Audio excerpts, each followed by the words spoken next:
Good day, sir. This is Midshipman Pitpitan from BSMT92B. In this video, I will show you the appraisal procedure on the voyage planning for the NAV7 assessment task. So let's begin.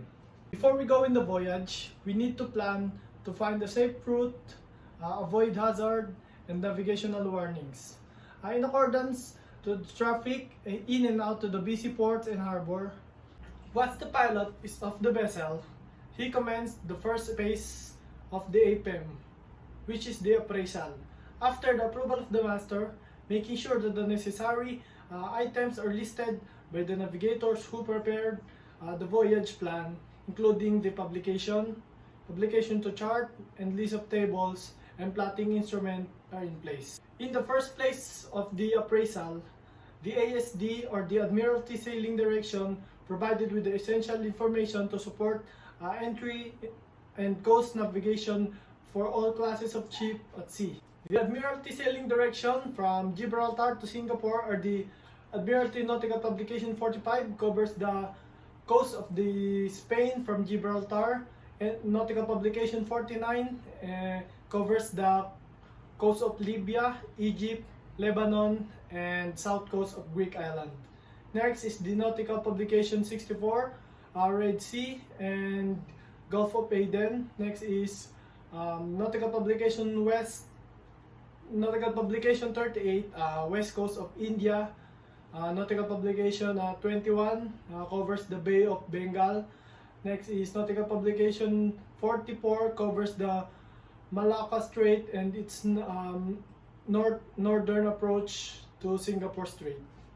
Next is the ADLL, or the Admiralty List of Lights and Signals, which is provide the coverage of the 85,000 light structures, including the lighthouse, lightships, and its floating marks, fog signals, and other lights of navigation significance.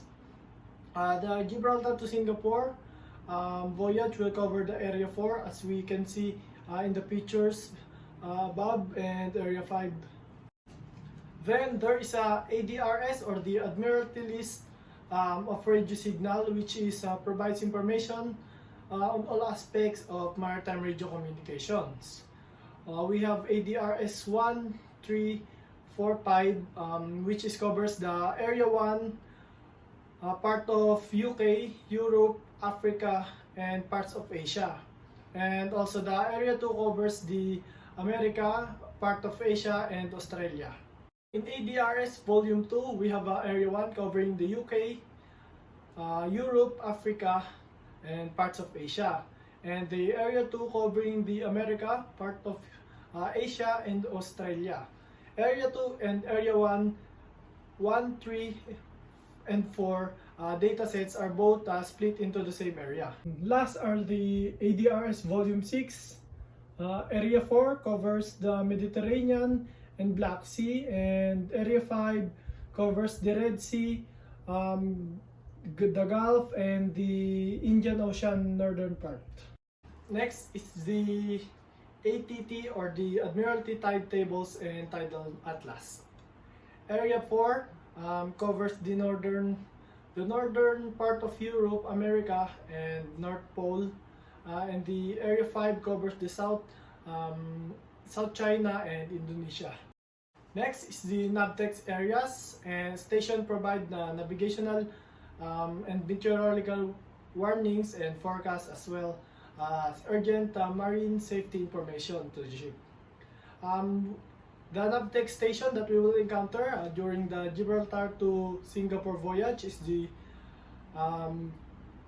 NAVTEX G, or the Tarifa, NAVTEX X, the Cabo de Lanao, the NAVTEX B, Borj El Kifan, the NAVTEX T, Kelibia, NAVTEX O, Malta, NAVTEX V, Alcosair, NAVTEX L, Mutan Point, the NAVTEX O, Kayating Point, and NAVTEX U, Penang, and the NAVTEX C lastly is the Singapore. Next is the NAV warning areas. Via Immerse at Sea contains information about the persons in distress or object and events that pose an immediate hazard in navigation. The nav warning areas in Mersey at sea that we will encounter in this voyage is the NAV Area 2 in France, NAV Area 3 Spain, NAV Area 9 Pakistan, NAV Area 8 in India, and NAV Area 11 in Japan. Next is the GMT time zone. It is essential for the navigation, especially when traveling between parts of different time zones, for the vessel to adjust the ship's clock each time when we crosses the country zone. In this voyage, the Gibraltar is in zone 1 due to her longitude of 5 degrees from the green, or 0 degrees, because it is located between the longitudes 105 and 120 east of zone 8. Singapore is at longitude 104 degrees under zone +8. From Gibraltar, +1, and to Singapore, +8, it has 7 hours different between the Gibraltar and the Singapore. Next is the VHF channel that we need to contact for the port arrival on Gibraltar. It is the VHF channel 16 and channel 12. VTIS report in arrival on Singapore are VTIS East on VHF channel 10 and VTIS Central on VHF channel 12. The pilot boarding area for the Gibraltar is pilot boards in position 36 degrees 06 minutes north and 5 degrees 22 minutes west.